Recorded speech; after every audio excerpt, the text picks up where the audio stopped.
This original WSRE presentation is made possible by viewers like you. Thank you. Looking at Abraham Lincoln as a father with author Alan Manning on this edition of Conversations.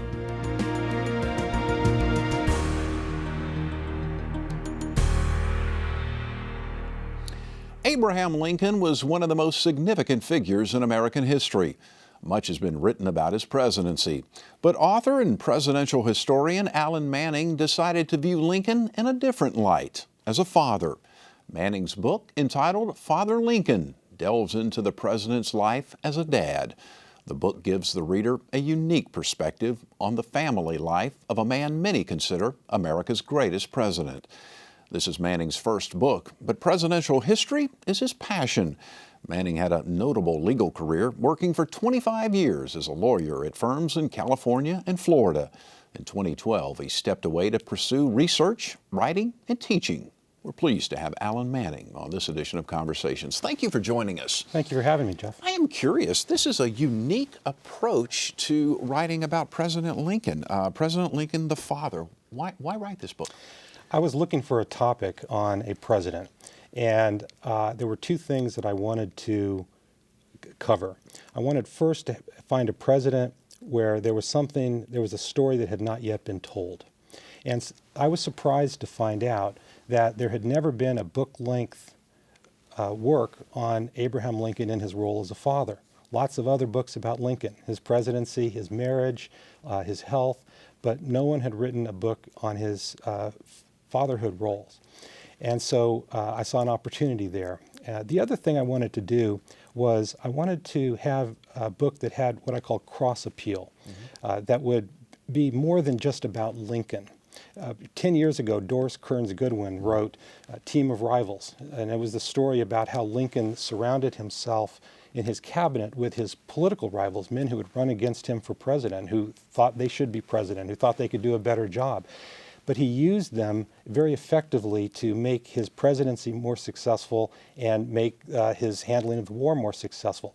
And that book had a lesson in it beyond Abraham Lincoln, that lesson that today's political leaders, today's business people, leaders in academia can learn how they can work with people who might be considered their rivals.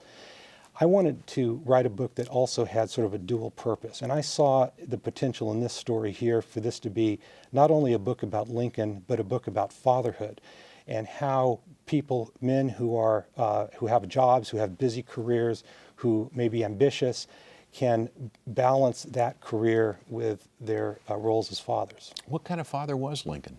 Lincoln was a very ordinary father, and this is, I think, the great story here. When we think of Abraham Lincoln, we tend to picture this larger-than-life figure. We tend to picture the great emancipator, the savior of the Union. We visualize the Lincoln sitting inside the Lincoln Memorial looking out. When we do that, we sort of lose sight of the fact that he was a man, and there were parts of his life that were very ordinary, that he would do things just like ordinary people. And in his fatherhood role, he did things that most fathers do. He helped kids with their homework. He helped them, tuck them in bed at night. He read them bedtime stories. He disciplined them. He taught them lessons. So the great story, I think, here is that Lincoln, as a father, was a very ordinary man. Yeah. Unfortunately, he lost several children, right? Mm-hmm. Yeah. And so elaborate on that somewhat. And how did he deal with it? Okay, his second son, Eddie, died when he was about 3 years old. Lincoln had two sons at that point. Robert was the oldest, followed by Eddie. Lincoln was still practicing law back in Springfield at the time, and Eddie contracted what at the time was called consumption, but was really pulmonary tuberculosis. And he passed away after an illness of about a month and a half, roughly. The primary effect on Lincoln was that his faith began to deepen. He had not fully embraced God at that point. He began reading the Bible more. He began invoking God's name in his speeches more. And so that was one of the first steps of Lincoln's journey of faith. After Eddie died, two more sons were born, Willie and then Tad. And at the time Lincoln became president, Robert had just gone off to college, so he only brought Willie and Tad with him in the White House. About a year after Lincoln became president, Willie contracted what is believed to have been a bilious fever, or what's really thought of as typhoid, and he passed away. And once again, it was just a devastating effect on Lincoln, and again, his faith continued to deepen after that. And one of the things I point out in the book that's so significant about this story is that fatherhood culture, parenthood culture in the 19th century, often, because the infant mortality rate of children was so high, parents were taught to try to not grieve, to try to just see a child's death as God's will and move on. And Lincoln and Mary really were among a growing culture of parents who were moving away from that, where they would openly grieve, where they would discuss their losses, where they would not see it so much as a part of God's plan, but they just felt the loss very deeply. How else did it affect him? I mean, I can only imagine the burden that must have been on him as president and then losing a child. Yeah, I write in the book about how in the days following Willie's death, the newspapers had been reporting on Willie for the several days up to his death. And then afterwards, they started to report on Lincoln's condition and how he was handling it. And he went through some very tough times.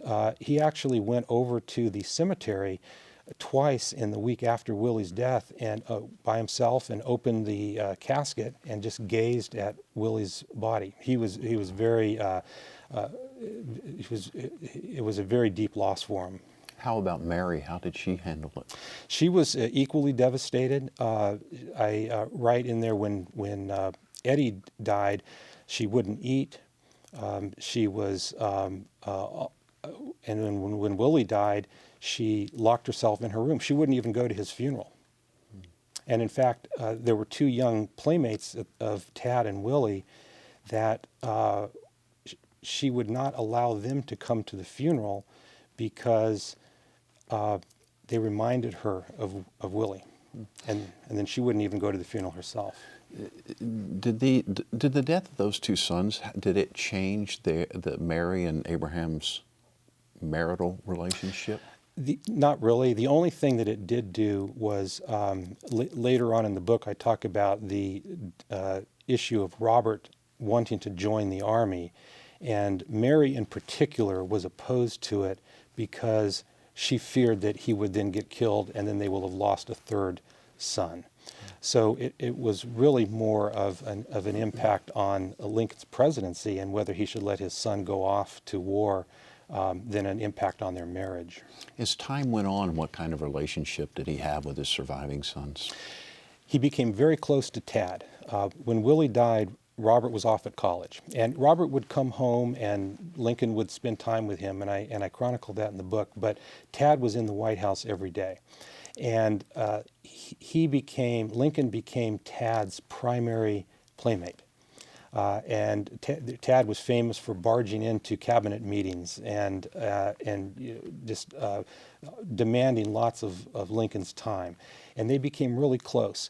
And I have a chapter in the book titled Richmond. And toward the end of the war, Lincoln and Tad made a visit to Richmond, Virginia, which had been the Confederate capital and had just fallen to Union forces. And it's a very moving story of them walking through the streets of Richmond hand in hand, and they entered the Jefferson Davis's home, and it really illustrates the bond that they had.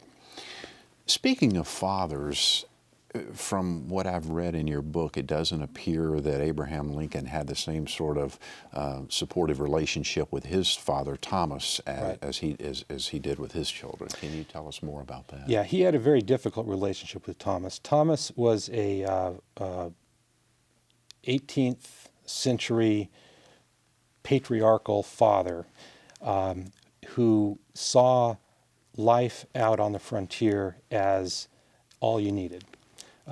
Did not need ambition, did not need education. Discipline was very harsh. And Lincoln saw, even at a very young age, better opportunities outside of the frontier. And when Lincoln eventually left, he somewhat struggled to be a different kind of father than Thomas was to him. And I think that's because most fathers, I know this was my own experience, we learn about fatherhood from our own fathers. And we try to maybe take the things that they did right and repeat them, and then take the things that they didn't do right and not repeat them. And that was Lincoln's experience. And some things he did just almost on the complete opposite extreme than Thomas. Thomas was a very harsh disciplinarian. Lincoln was very lax. Thomas was into and saw the value of things like hunting. Lincoln had no interest in hunting and didn't raise his kids to hunt.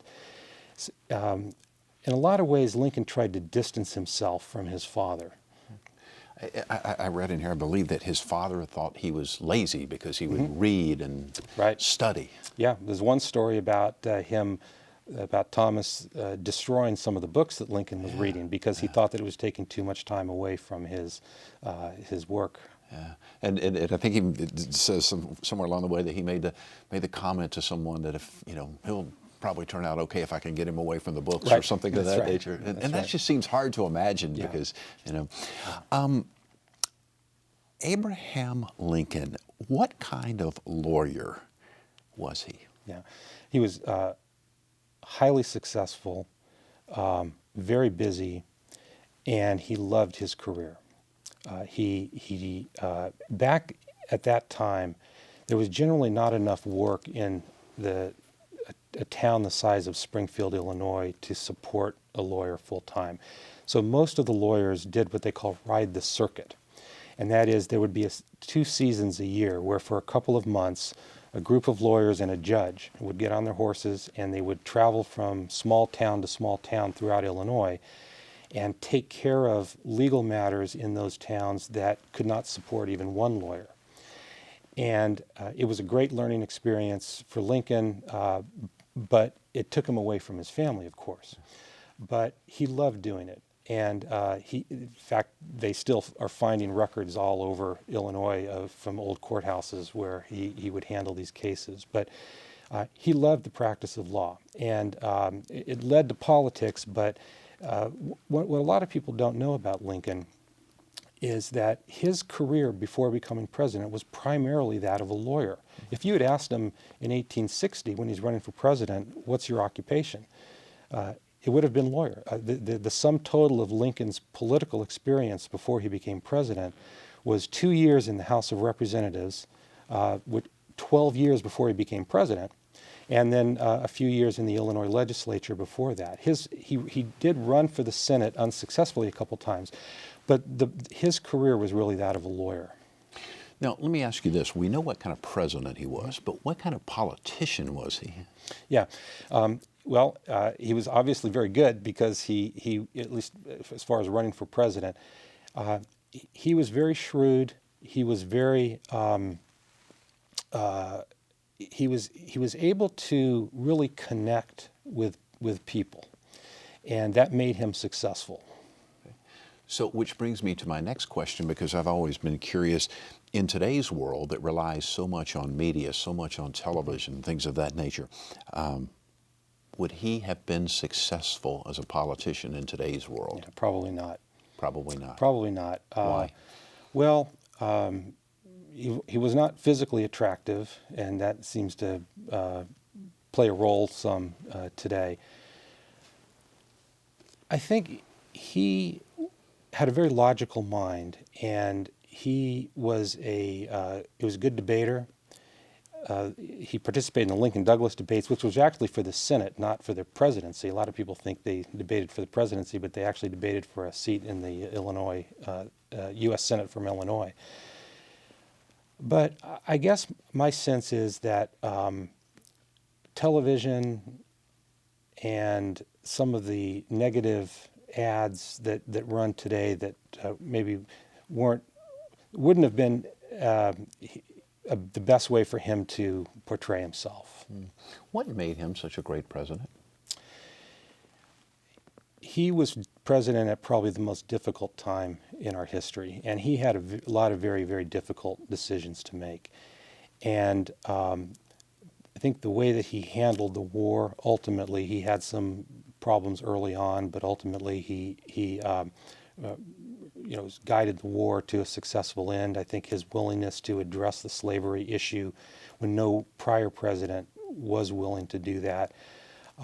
His way of communicating, his speeches, we all know the Gettysburg Address, but some of his other speeches, his second inaugural is really an extraordinary speech as well. And so he had a way of communicating with people that I think has left a legacy. What can today's presidential candidates learn from Abraham Lincoln? I think that communication, honesty, and I think he was a president who really tried to speak to all of the people. Interesting. We were talking prior to going on just about the stress of the job and how difficult it is. And I want to get a picture up and just show. And as we think back in recent years, you saw this with President Clinton, you saw it with President George W. Bush, President Obama. But explain this picture. Yeah, the picture on the left was Lincoln in 1860, right about the time that he was running for president. And he was 52 years old. The picture on the right was taken in March of 1865, just a month or so before he was assassinated. So there's only 5 years difference in those two pictures, and of course that 5 years was his presidency.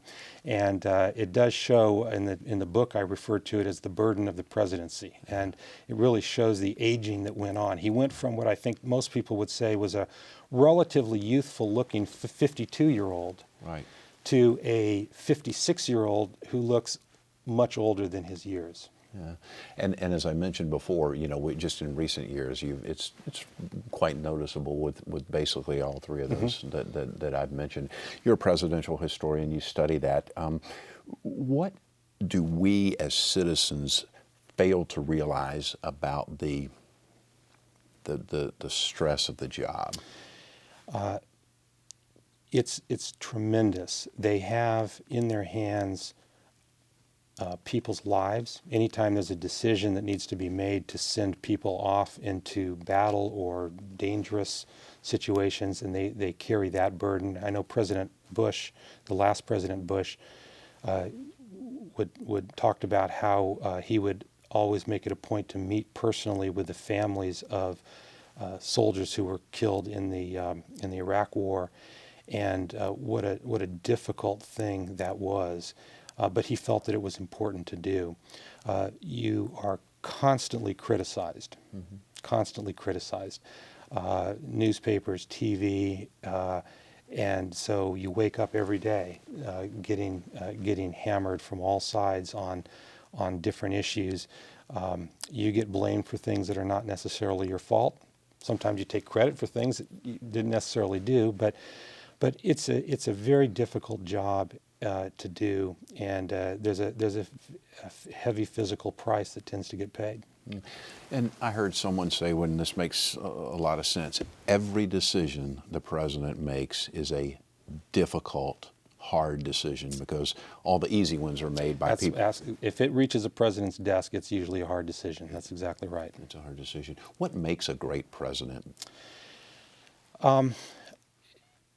Typically, it's a president who was consequential, whose actions made some big difference in some way. Now, sometimes some presidents simply didn't have the opportunity. They were president during a time period where nothing significant was going on. There were no opportunities. But when we've had situations in our history where we've had difficult times, whether it's the Great Depression or World War II or the Civil War, We tend to remember those presidents because they had to confront those difficult times, make decisions that hopefully would make us better off. Is there something about the person that when something like that happens that they just have an ability to rise to the occasion? I think in some cases that has to be true. It's hard to know. Like if Lincoln had been president in 1840 instead of 1860, before the slavery issue had really bubbled up, how would we remember him? On the other hand, if Millard Fillmore had been president in 1860, would he have risen to the occasion of the Civil War? It's hard to know, but Lincoln had a lot of really good qualities. Like I said, his ability to communicate in particular, and he was very firm and resolute, and he surrounded himself with good people. Yeah. Because you really have to always wonder, like you say, it's difficult to know how a person is going to behave when things get really, really tough. And of course, I think about in the George W. Bush administration with 9/11. You're a historian, you've studied this. Mm-hmm. How do you judge his performance? Yeah, I think he did extremely well. I think he was able to talk to the people, and I think that there was a confidence level that people had that we were going to do something to address what had happened. I think his speech at the, I don't really call it a speech, but his bullhorn at Ground Zero conversation at Ground Zero, I think really kind of captured for the people what it was that needed to be done. Yeah. Because would it be fair to say prior to that many people would not have said this guy has the ability to rise to such a level? Yeah, you have to remember that he was elected in a very close and even contested election. And I remember just a week or so before 9/11 happened, the big issue in the country, he actually went on TV and gave a speech about, was stem cell research. And not that that's not an important issue, but that's what the country was sort of focused on at that time. And then inside of a week, now the country's at war. As you look back over history, who are some of the greatest presidents? I mean, we obviously think of George Washington, we think of Abraham Lincoln, but who in your judgment were some of the greatest presidents? Yeah, I think I would put on that list certainly Theodore Roosevelt, very energetic, and he really ushered in a new generation of presidents and really a new era. We had transitioned from the 1800s. We coming out of the Civil War after Lincoln, we went through a series of presidents who really saw themselves as administrators and not leaders. Mm-hmm. They were just sort of administering the day-to-day operations of the government, but they were not visionary. And Theodore Roosevelt was very much a visionary, so I would put him up there for sure. I would also, interestingly, put James Polk, who's a president that many people don't even know. Right. He was responsible largely for the expansion of the country to the West Coast. He pushed the manifest destiny concept, if you will, that we are going to push the borders of the country beyond the Louisiana Purchase and all the way out to California. And I think he's a forgotten president in a lot of ways, but deserves a lot more attention. What about Franklin Roosevelt? Yeah, certainly Franklin Roosevelt, again, not only because of the Great Depression, but World War II. Again, difficult time. People today still disagree over the wisdom of his policies, and that's a fair debate to continue to have. But he certainly spoke to a need that the people had at the time. And so he will certainly be remembered as a great president. Conversely, who are some of the worst? Yeah, the ones that usually show up at the bottom of the list are Warren G. Harding, who was president from 1921 until his death prematurely in 1923. Not really up to the job, was surrounded by some corrupt people. Ulysses S. Grant, great Civil War general, but again, his administration was not very effective in a lot of ways. There were some corruption scandals not involving him personally. I will say with Grant, though, some modern historians are doing some reassessments of him, of his presidency, and I think that you will probably see in the coming years maybe a slightly rehabilitated Grant. He's certainly not going to make it to the top of the list, but he may get off of the bottom. Interesting. Anyone else? terms of the worst presidents. You know, you can criticize the presidents leading up to Lincoln, particularly Pierce and Buchanan, for not addressing the slavery issue more effectively and the divide that was happening in the country. They didn't want to deal with it. And they might have had a better legacy if they had been willing to confront that issue earlier on. Yeah. How many years do you think it takes before historians can really sum up, I guess, whether a president has done a good job or not? 20 years. 20 years is my number. Really? I think that what happens is when a president leaves office, people tend to still look at them through a political lens. If you liked them when they were president, you're going to like their legacy.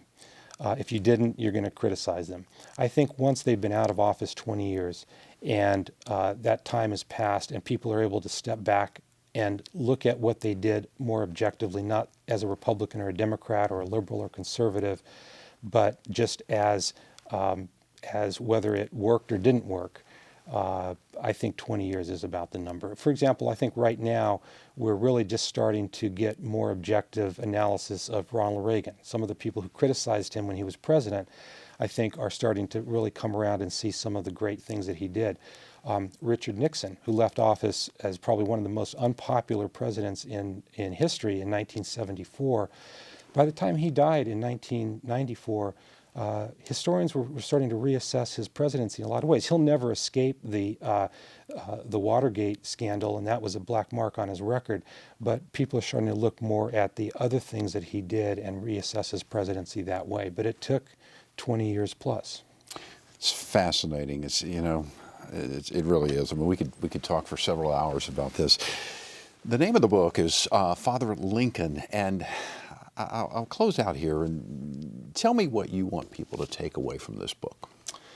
I hope they get a different perspective on Lincoln. They see this personal side to him, and a side that I think most fathers can relate to.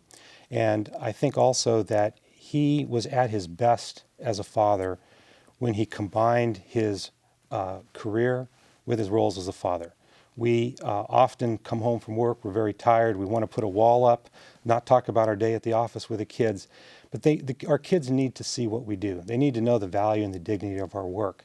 And when Lincoln was able to take his kids to the office, that's really when he was at his best as a father. Phenomenal. Pleasure talking to you. Thank you. Alan Manning. Name of the book is Father Lincoln. And by the way, you can follow Alan at his website, alanmanning.com. You can see more of our conversations online at wsre.org/conversations. We're also on Facebook and YouTube. I'm Jeff Weeks. Thank you so very much for watching. Hope you enjoyed the broadcast. Take great care of yourself, and we'll see you soon.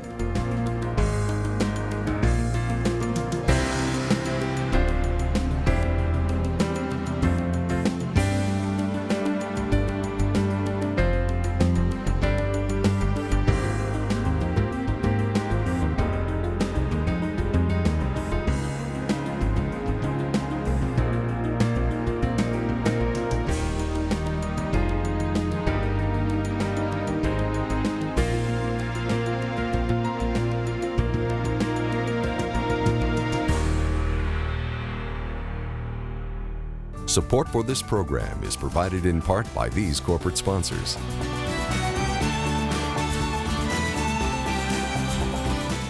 And by viewers like you.